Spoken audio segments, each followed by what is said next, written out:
باب ما جاء فی قیام شہر رمضان. شہر رمضان یہاں لفظ ہی لایا ہے، قیام شہر رمضان، شہر رمضان کے قیام کا بیان. اس سے مراد کیا ہے؟ اس سے تراویح مراد ہے. ایک لفظ آتا ہے قیام شہر رمضان اور ایک ہے صلاۃ اللیل. یہ قیام لیل نہیں بولتے ہیں زیادہ تر، اگرچہ کہیں بول رہے قیام شہر رمضان. من قام رمضان یہ لفظ آتا ہے، من قام رمضان، جس نے رمضان میں قیام کیا. تو اس سے مراد رمضان کی تراویح. اور ایک ہے صلاۃ اللیل، وہ رمضان کے ساتھ خاص نہیں ہے. تو صلاۃ اللیل سے مراد تہجد ہے اور قیام شہر رمضان سے مراد تراویح ہے. دونوں بالکل الگ الگ نماز ہیں. قیام لیل، جو قیام شہر رمضان یا قیام لیل، اس کا معنی کیا ہے؟ رات کو جاگنا، سونا نہیں. معنی کیا ہے؟ رات کو جاگنا، سونا نہیں، قیام کرنا. اور اس کا اطلاق سونے سے پہلے جو جاگ رہے ہیں اور سونے سے پہلے جو عبادت کر رہے ہیں اس کے لیے بولا جائے گا. سونے سے پہلے جو نماز پڑھتے ہیں اس نماز کے لیے یہ قیام میں شہر رمضان بولتے ہیں. اور یہ صرف رمضان کے لیے خاص ہے، غیر رمضان کے لیے یہ لفظ اگر کہیں بولے جا رہے تو وہ مجازی ہیں، وہ مراد نہیں ہے، بولتے ہی نہیں. اور صلاۃ اللیل جو ہے، صلاۃ اللیل رات کی نماز، لفظ ہی بتا رہے ہیں سونے کے بعد.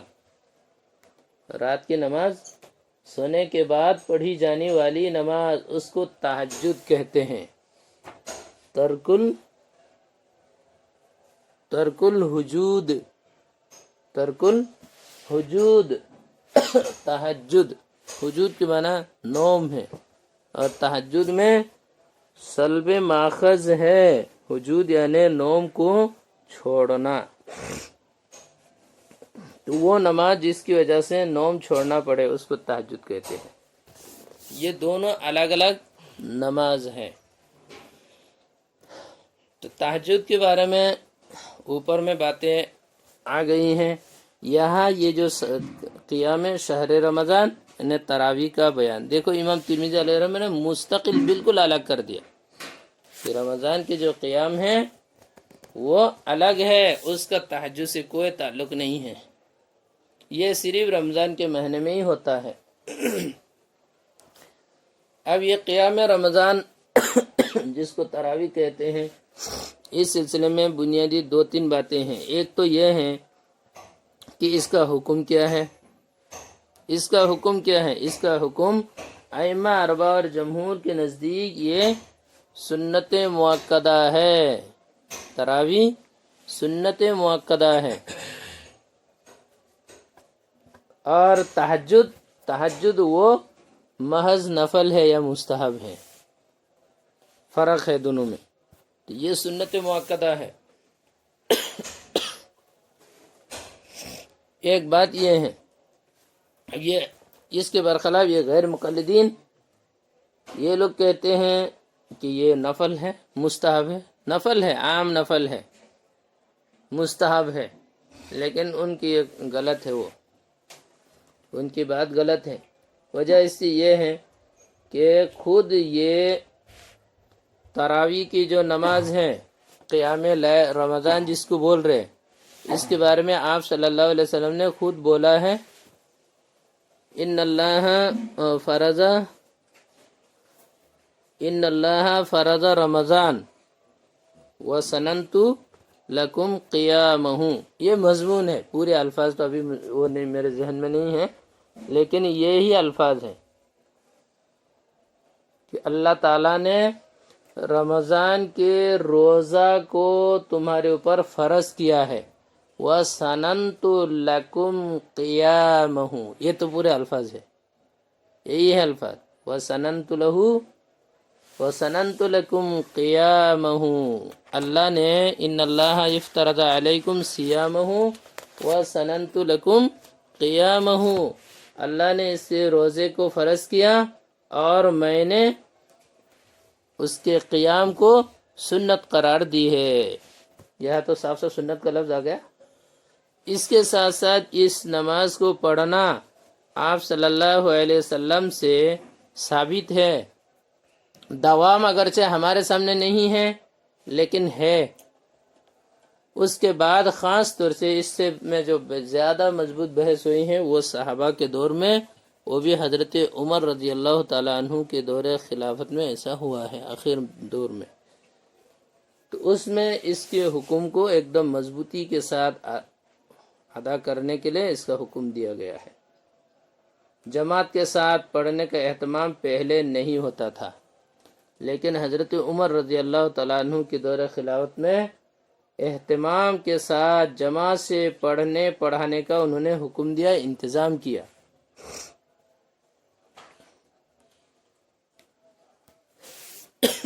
اس طرح پہلی بات تو یہ ہے کہ یہ سنت مؤکدہ ہے۔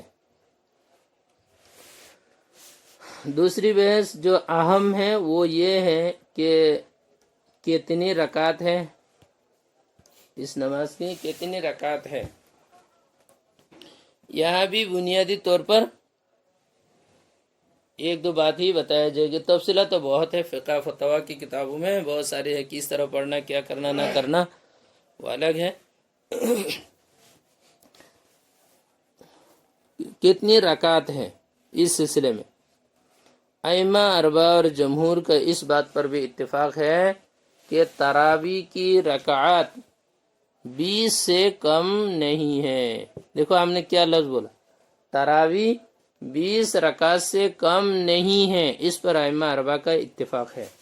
امام مالک رحمۃ اللہ علیہ کی ایک روایت نقل کرتے ہیں وہ 8 رکعت کی، لیکن وہ غلط ہے، وہ غلط ہے، صحیح نہیں ہے۔ 20 رکعت تراویح سے کم کسی بھی امام کے ہاں نہیں ہے۔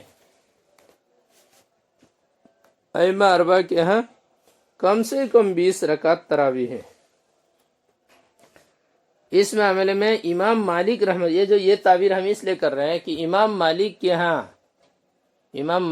ہاں ایک قول ہے وہ 36 رکعت کی ہیں، ایک روایت 36 رکعت کی ہیں اور ایک روایت 41 رکعت کی ہیں۔ 41، 36 اور 41، وہ بھی دو قول ہے امام مالک کی۔ اور یہ ایسا کیوں ہے، اصل میں امام مالک رحمۃ اللہ علیہ کے ہاں یہ 36 اور 41 اس طرح سے ہو رہا ہے۔ 41 والی جو بات ہے وہ تراویح کے بعد 2 رکعت نفل اور 3 رکعت وتر ملا کر یہ 5 ہو گئے نا۔ 36 کے ساتھ جب 5 جوڑتے ہیں تو 41 ہوتی ہے، تو وہ 41 رکعت ہے۔ 36 کے ساتھ اور 5 رکعت جوڑ کے 41 ہو گئی۔ اصل کے اعتبار سے 36 ہی ہے، 36 ہے۔ اب آگے یہ 36 رکعت کہاں سے آئی ہیں؟ امام مالک کے یہاں 36 کیوں ہے؟ اس میں ایسا ہوا کہ یہ امام مالک جو یہ کہتے تھے یہ اہل مدینہ کے تعامل اور عمل کی وجہ سے بولتے تھے کہ 36 ہے۔ اور اہل مدینہ کا تعامل یہی ہے کہ وہ لوگ کیا کرتے تھے، 36 رکعت تراویح پڑھتے تھے۔ وجہ یہ ہے کہ اہل مکہ 20 رکعت تراویح پڑھتے تھے، وہ لوگ 20 رکعت پڑھتے تھے مسجد حرم میں، 20 رکعت تراویح پڑھتے، اور ہر تربیہ میں وہ لوگ کیا کرتے تھے، ایک طواف بھی کرتے تھے، ہر تربیہ میں طواف کرتے تھے مکہ والے۔ اور مدینہ والے ظاہر سی بات ہے وہ لوگ طواف کہاں سے کریں گے، اس لیے وہ لوگ طواف کے بدلے میں ہر تربیہ میں کیا کرتے تھے؟ 4 رکعت مزید پڑھتے تھے. وہ نفل ہے، نفل. وہ تہجد تراویح نہیں ہے. اصل تراویح کی تربیہ میں 4 رکعت پڑھتے تھے. اس میں بھی سارے لوگ پڑھتے تھے، ایسا بھی ضروری نہیں ہے. ظاہر سی بات ہے نفل ہے. جیسے مکے میں اگر طواف کر رہے ہیں 4 رکعت کے بعد تربیہ میں، تو یہ ضروری نہیں ہے کہ سارے لوگ طواف کر رہے ہیں. سارے لوگ طواف کر رہے ہیں ایسے کوئی ضروری نہیں ہے. بہرحال کچھ نہ کچھ لوگ کرتے ہوں گے. اور ادھر سے مدینے والے ہیں چونکہ طواف نہیں کر پا رہے، اس لیے وہ لوگ طواف کے بدلے میں یہ نفل نمازی پڑھتے تھے. جو پڑھنا چاہتے پڑھتے. تو چونکہ اکثریت کے عمل یہی ہے کہ پڑھ رہے ہیں، اس لیے اب 4 تربیہ میں 4 رکعت کر کے اگر پڑھ لے تو 16 رکعت ہے. اس طرح اصل جو تراویح ہے 20 رکعت وہ اپنی جگہ. ادھر سے یہ نفل 4 کر کے 4 مرتبہ تو 16 یہ نفل ہے. تو اس طرح 36 ہو. اس طرح تراویح کو ہی 36 بول دیتے تھے. اصل مسئلہ یہ ہے کہ امام مالک یہ کہہ رہے ہیں کہ ہمارے یہاں تراویح پڑھنے کا جو تعامل ہے وہ 36 رکعت کے ہے. اس کی اصل وجہ یہ کہ اکثر لوگ 16 رکعت مزید نفل بھی پڑھ لیتے تھے تراویح کے دوران، ورنہ اصل تراویح 20 ہی رکعت ہے. اس طرح کیا معلوم ہوا؟ ائمہ اربعہ اور جمہور صحابہ، جمہور تابعین سب کیا کر رہے ہیں؟ 20 رکعت تراویح پڑھ رہے ہیں. 20 پر سب کا کیا ہے؟ اجماع ہے. 20 پر اجماع ہے، 20 سے کم نہیں ہے. اس طرح یہ معلوم ہو گیا کہ تراویح 20 رکعت ہے. خاص طور سے ائمہ اربعہ کے ہاں 20، اس سے کم نہیں. ائمہ اربعہ کی مذاہب کی اتباع، ائمہ اربعہ کے مذاہب کی اتباع یا ان کی تقلید، یہ امت پر کیا ہے میرے صاحب؟ واجب ہے. واجب. ان چاروں امام کے مذہب سے باہر کوئی بھی بات کرنا، کوئی بھی عمل کرنا، وہ گمراہی، بدعت، وہ گمراہی اور بدعت اور ضلالت ہے. لہذا اگر چاروں امام 20 رکعت تراویح پر متفق ہے، اب کسی کے لیے جائز نہیں ہے کہ وہ اس سے کم تراویح جائز ہے کہے. جو بھی وہ جائز کہے گا وہ خالص گمراہی والی بات ہوگی. چاہے ابن تیمیہ ہو، چاہے ابن باز ہو، ابن العثیمین ہو، چاہے دنیا کے کوئی بھی بکنے والے ہو، اس سے کوئی نہیں مطلب نہیں ہے. ائمہ اربعہ کی تقلید ہر مسائل میں ائمہ اربعہ کی تقلید کیا ہے؟ واجب ہے امت مسلمہ پر. ہم یہ نہیں کہہ رہے کہ کسی ایک امام کی تقلید واجب ہے، یہ نہیں. چاروں میں سے کسی بھی ایک امام کی تقلید واجب ہے. لہذا تراویح کے مسئلے میں چاروں امام کے مذہب کیا ہے؟ 20 رکعت سے کم نہیں. لہذا کوئی بھی یہ نہیں کہہ سکتے 20 سے کم. اگر کوئی وہ کہہ رہا ہے تو وہ خالص گمراہی ہے. آگے مسئلہ یہ ہے کہ اللہ کے نبی علیہ السلام سے ثابت ہے یا نہیں. اللہ کے نبی علیہ السلام سے 20 رکعت ثابت نہیں ہے تو ائمہ اربعہ نے 20 پر اتفاق کیسے کیا؟ یہ پہلا سوال ہے. ائمہ اربعہ کی تقلید تو ضروری قرار دے دی ہے نا. امت کا اجماع ہے اس بات پر کہ ائمہ اربعہ کی تقلید واجب ہے. اب 20 رکعت آپ صلی اللہ علیہ وسلم سے 8 رکعت تراویح مثال کے طور پر ثابت ہے مان لو، تو یہ ائمہ نے 20 پر اتفاق کیسے کیا؟ 8 ہے یا 20 ہے ہم زیادہ جانتے ہیں یا جن لوگوں کے ہم تقلید کرتے ہیں وہ لوگ زیادہ جانتے ہیں؟ یہ ہم اندھی تقلید کرتے یہ میں نہیں بول رہا ہوں. کہنے کا مطلب یہ ہے ان لوگوں کو معلوم ہے کہ تراویح 20 سے کم نہیں ہے، اس لیے وہ لوگ اتفاق کر رہے ہیں اس پر. کوئی ایک دلیل کی بھی ضرورت نہیں ہے. 20 رکعت ہے یا 8 رکعت ہے، اس کی سب سے بڑی دلیل یہ ہے کہ ائمہ اربعہ کیا کہہ رہے. اگر وہ لوگ کہہ رہے 8 رکعت ہے تو بلا دلیل 8 رکعت ہے، کیونکہ ان لوگوں کو معلوم ہے دلیل، ان لوگوں کو معلوم ہے. ہم نے ان کو صحیح مان لیا کہ چاروں امام جو بھی کہتے ہیں صحیح کہتے ہیں، صحیح کہتے ہیں.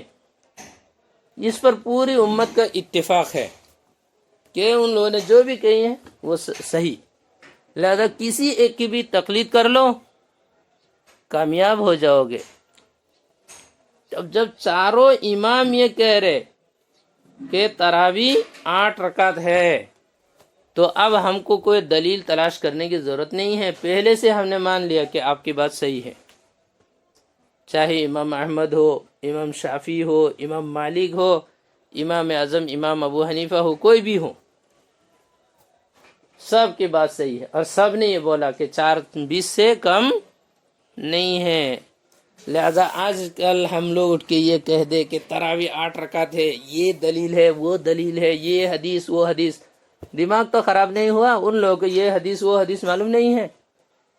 جن چاروں امام کی تقلید پوری دنیا کر رہی ہے اور وہ چاروں کہہ رہے کہ 8 نہیں ہے، 20 سے کم نہیں ہے، ان کو یہ حدیث معلوم نہیں ہے اور اس حدیث کا مطلب ان کو پتہ نہیں. ہم اور تم کو معلوم ہو گیا. کان رسول اللہ صلی اللہ علیہ وسلم یصلی فی رمضان، وہ کیا ہے؟ ما کان یزید، ما کان رسول اللہ صلی اللہ علیہ وسلم یزید فی رمضان ولا فی غیرہ علی 11 رکعتا. وہ جو مشہور حدیث ہے، اس حدیث سے یہ کہہ کہ اس حدیث میں 8 رکعت کی بات ہے. تو کیا اتنی مشہور حدیث ان لوگوں کو معلوم نہیں ہے؟ اس کو چھوڑ کر 20 رکعت کی بات کر رہے ہیں.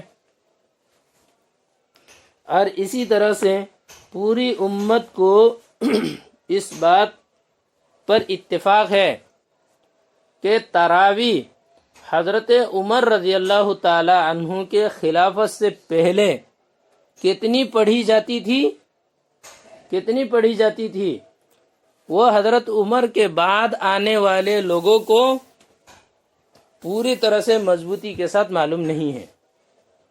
دیکھو پہلے ہم یہ کہہ رہے حضرت عمر رضی اللہ تعالیٰ عنہ کے خلافت سے پہلے تراویح کتنی پڑھی جاتی تھی، یہ پوری امت میں سے کسی کو یقینی کچھ معلوم نہیں.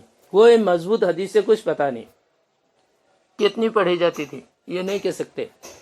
البتہ حضرت عمر رضی اللہ تعالیٰ عنہ کے خلافت میں 20 رکعت پر صحابہ کا اجماع ہو گیا تھا، تابعین کا اجماع ہو گیا تھا. یہ تو پوری دنیا یقین کے ساتھ کہہ سکتی ہے، یہ تو طے شدہ ہے. پوری دنیا میں یہی عمل چلتا رہا کہ 20 رکعت. حضرت عمر کے خلافت میں یہ طے ہو گیا کہ 20 رکعت ہے. اب جب ان سے پہلے کتنے پڑھتے تھے یہ معلوم ہی نہیں ہے. اور اس کی وجہ کیا ہے؟ اس سے پہلے تراویح پڑھنے کے سلسلے میں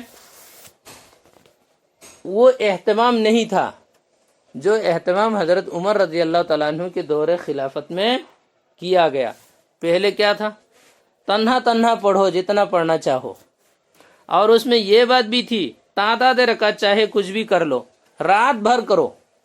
اصل یہ ہے کہ رات بھر قیام کرو، تعداد رکعت کچھ بھی ہو. تو بعد میں بنیادی طور پر حضرت عمر رضی اللہ تعالیٰ عنہ کے دور خلافت میں 20 رکعت پر اجماع ہوا ہے. یہ مستقل دلیل ہے، ابھی کسی دلیل کی ضرورت نہیں. جیسے ابھی ہم نے بولا چاروں ائمہ کی اتفاق، یہ مستقل ایک دلیل ہے، آگے مزید دلیل کی ضرورت نہیں. اس سے بھی مضبوط دلیل وہاں ہو رہے حضرت عمر رضی اللہ تعالیٰ عنہ کے خلافت میں سارے صحابہ کا اتفاق اس بات پر ہوا کہ تراویح کم سے کم 20 رکعت پڑھنا ہے. سب پڑھتے تھے، سب پڑھتے تھے 20 رکعت.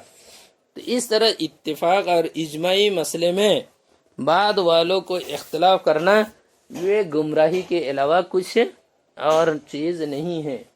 آج کل کے غیر مقلدین کی گمراہیوں میں سے ایک بڑی گمراہی یہ تراویح کا مسئلہ ہے، پوری دنیا میں اسی کو پھیلاتے جا رہے۔ یہ گمراہی ہے، ان کی اسی گمراہی کی بنیاد پر الحمدللہ آج تک مسجد حرم میں اور مسجد نبوی میں 20 رکعت تراویح پڑھی جا رہی ہیں، اس لیے کہ ائمہ اربعہ میں سے کسی کی حدیث سے کم نہیں ہے، چاہے مسجد حرم میں امام احمد کے مذہب کے مطابق عمل ہو یا امام مالک یا امام شافعی کے کسی کی بھی ہو، 20 رکعت سے کم نہیں پڑھتے وہ لوگ۔ اس طرح مسجد نبوی میں بھی چاہے امام مالک کے مذہب کے مطابق ہو یا امام احمد کے ہو یا امام شافعی کے، 20 سے کم نہیں، وہاں بھی نہیں، 20 رکعت پڑھے جائے۔ اس لیے تراویح 20 رکعت ثابت ہے، 20 رکعت ثابت ہے۔ آپ صلی اللہ علیہ وسلم نے 20 رکعت پڑھی تھی یا نہیں پڑھی تھی؟ اگر آپ صلی اللہ علیہ وسلم سے بالفرض 20 رکعت صحیح سند کے ساتھ ثابت نہ بھی ہو، صحابہ کا اجماع 20 پر، یہ خود اس بات کی دلیل ہے کہ آپ نے 20 رکعت پڑھی ہوں گی، ورنہ صحابہ کی اجماع کریں وہ کریں گے، اس پر اتفاق کریں گے۔ اور بعض حدیث میں ہے بھی، کان رسول اللہ صلی اللہ علیہ وسلم یصلی فی رمضان 20 رکعتا والوتر، یہ حدیث ہے، چاہے وہ حدیث کمزور ہے یا کچھ بھی ہو، انہی جیسی حدیث کی بنیاد پر ہو رہی، تو انہی جیسی حدیثوں کی بنیاد پر تو 20 پر اتفاق ہوا۔ جب صحابہ کا اجماع ہو گیا تو اب امت نے ان حدیثوں کو کہ آپ صلی اللہ علیہ وسلم 20 پڑھتے تھے یا کتنے پڑھتے تھے، ان کو بیان کرنے کا اتنا اہتمام نہیں کیا۔ یہ اجماع کافی ہے، تعامل کافی ہے، اب اس کے لیے کوئی سند کی ضرورت بھی نہیں ہے۔ آپ صلی اللہ علیہ وسلم سے کسی سند کے ساتھ منقول ہو کوئی ضرورت نہیں ہے، پوری امت کے تعامل کافی ہے، یہ سب سے بڑی سند ہے۔ پورے امت کا اجماع یہ کیا ہے؟ سب سے بڑی دلیل ہے، سب سے بڑی سند ہے، اجماع قطعی ہے۔ اجماع کیا ہے؟ قطعی ہے، اور اس کے برخلاف حدیث جو خبر واحد ہے وہ قطعی نہیں ہے۔ تو اس لیے جب صحابہ کا اجماع موجود ہے، ائمہ اربعہ کا اس پر اجماع موجود ہے، اس کے باوجود اب ہم کو کوئی حدیث جو خبر واحد ہو، چاہے جتنے بھی مضبوط ہو، اس کی تلاش کرنے کی کوئی ضرورت نہیں ہے۔ بہرحال یہ مختصر اتنی بات کہ ائمہ اربعہ اور جمہور ائمہ اربعہ کے مذہب یہی ہے کہ تراویح 20 رکعت۔ صحابہ میں بھی حضرت عمر رضی اللہ تعالیٰ عنہ کے دور میں اجماع ہوا تراویح 20 رکعت، لہذا اب کوئی آدمی یہ کہے کہ تراویح 20 سے کم ہے، یہ کہنا بالکل جائز نہیں ہوگا۔ اس طرح سے عمل کرنا یہ گمراہی، یہ کیا ہے؟ گمراہی اور ضلالت پھیلانا ہے۔ اور جو اس طرح سے 20 کے بجائے 8 رکعت پڑھ رہے ہیں، وہ لوگ ترک سنت کے گناہ گار ہوں گے، ترک سنت کے گناہ گار ہوں گے۔ وبه قال حدثنا هناد قال حدثنا محمد بن الفضيل عن داود بن أبي هند عن الوليد بن عبد الرحمن الجرشي عن جبير بن نفير عن أبي ذر قال سمنا مع رسول الله صلى الله عليه وسلم فلم يصلي بنا حتى بقي 7 من الشهر فقام بنا حتى ذهب ثلث الليل ثم لم يقم بنا في السادسة وقام بنا في الخامسة حتى ذهب شطر الليل فقلنا يا رسول الله لو نفلتنا بقية ليلتنا هذه فقال إنه من قام مع الإمام حتى ينصرف كتب له قيام ليلة ثم لم يصل بنا حتى بقي ثلث من الشهر وصلى بنا في الثالثة ودعا أهله ونساءه فقام بنا حتى تخوفنا الفلاح قلت له وأما الفلاح قال السحور قال ابو عیسیٰ هذا حدیث۔ یہ حدیث پیش کی ہیں، اس حدیث میں کیا بات ہے؟ آپ صلی اللہ علیہ وسلم نے 3 دن جماعت کے ساتھ نماز پڑھائی، آپ نے تہجد جماعت کے ساتھ پڑھائی ہے۔ ایسا ایک قصہ خالی کوئی بتا دے، پوری دنیا مل کر کوئی ایک قصہ بتا دے کہ آپ نے جماعت کے ساتھ اہتمام سے تہجد پڑھائی ہیں، کوئی بھی نہیں کہہ سکتے ہیں۔ یہاں کر رہے اور یہ دیکھو شروع رات کی بات ہو رہی ہے، شروع رات میں 3 مرتبہ آپ نے ایسا کیا کہ یہ تراوی آپ نے پڑھی ہے اور جماعت کے ساتھ پڑھی ہے آپ نے، اس کا ثبوت یہاں موجود ہے۔ اس کے بعد حضرت عمر رضی اللہ تعالیٰ عنہ کے زمانہ میں اس پر تھوڑا سا اور اہتمام ہوا ہے، بس اتنی بات ہے، پہلے سے موجود ہے، بس اس پر اور زیادہ مزید اہتمام صرف حضرت عمر کے زمانے میں کرایا گیا ہے۔ پورو قال أبو عيسى هذا حديث حسن صحيح واختلف أهل العلم في قيام رمضان فرأى بعضهم أن يصلي 41 ركعة مع الوتر وهو قول أهل المدينة والعمل على هذا عندهم بالمدينة وأكثر أهل العلم على ما روي عن علي وعمر وغيرهما من أصحاب النبي صلى الله عليه وسلم 20 ركعة وهو قول سفيان الثوري وابن المبارك والشافعي وقال الشافعي وهكذا أدركت ببلدنا بمكة يصلون 20 ركعة وقال أحمد روى في هذا الوال لم يقض فيه بشيء وقال إسحاق بل نختار 41 ركعة على ما روي عن أبي بن كعب واختار ابن المبارك وأحمد وإسحاق الصلاة مع الإمام في شهر رمضان واختار الشافعي أن يصلي الرجل وحده إذا كان قارئا۔ یہ ایک دوسرا مسئلہ کہ تنہا پڑھنا چاہیے یا جماعت میں، اگر حافظ ہے تو تنہا پڑھنا بہتر ہے، امام شافعی کہہ رہے، اگر حافظ نہیں ہے تو جماعت میں۔ لیکن آج کل ہمارے زمانے میں یہی ہے کہ جماعت کے ساتھ پڑھنا ہی بہتر ہے، جماعت کے ساتھ پڑھنا بھی ایک مستقل سنت ہے۔ یہاں جو وہی مسئلہ کہ اہل مدینہ 41 کے قائل ہے، ہم نے بتایا تھا کہ کس طرح 41 ہے، حقیقتاً 20 ہے۔ امام احمد کی اس سلسلے میں الوان منقول ہے، لم یقضی فیہ شیء، امام ترمذی علیہ رحمہ کہہ رہے، ورنہ امام احمد ابن حنبل سے بھی الوان کے باوجود 20 سے کم نہیں، یہ مسئلہ بھی طے ہے، 20 سے کم نہیں، چاہے الوان نہیں سلوان ہو کچھ بھی ہو، 20 سے کم نہیں۔ 20 سے کم والی بات جو ہے وہ صرف امام مالک کی ایک روایت ہے، وہ بھی امام ترمذی اس کو نقل ہی نہیں کر رہے، امام ترمذی علیہ رحمہ اس کو بیان ہی نہیں کر رہے ہیں، امام عیسیٰ وغیرہ بھی 41 والی بات کو ترجیح دے رہے ہیں۔ بہرحال یہاں امام ترمذی نے جو بھی مذاہب بیان کیے ہیں اس میں بھی انہوں نے 20 سے کم بات نقل نہیں کیے ہیں، کہ وہ بھی کہہ رہے 20 سے زیادہ تو ممکن ہے، 20 سے کم ممکن نہیں ہے۔ اس لیے ائمہ اربعہ کے مقلدین کے یہاں بھی آج بھی الحمدللہ تراویح 20 رکعت ہی پڑھی جا رہی ہیں، صرف یہ غیر مقلدین کے یہاں یہ مسئلہ ہے کہ وہ لوگ 8 رکعت کے چکر میں پھنسے ہوئے ہیں۔